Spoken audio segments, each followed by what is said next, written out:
and the situations are repeated, I would just like to point out that there are newsrooms in the country where this is not happening, and I hope that we shine a brighter light on these examples to show the way that it is not, we are not doomed to continue the cycle of we're not paid enough, so hence we justify being corrupt.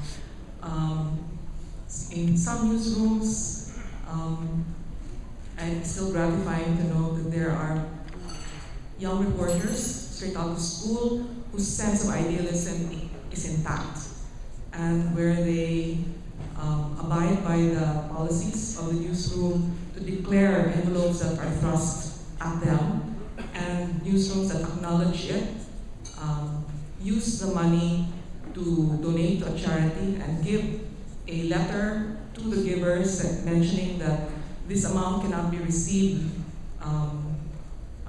because of the editorial policy of the newsroom. We have donated it to X in your name, and we would like to explain this is our policy. We do not accept envelopes. This is happening.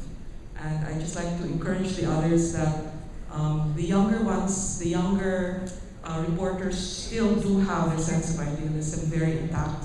I personally had experiences of them coming to the editors in tears, saying they tried to reject this, they could not, it was embarrassing, they were laughed at by their colleagues, but they could not, would not accept it.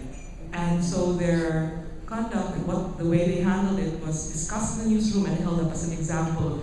This is the way to keep your nose clean and be able to proudly say that you are a journalist.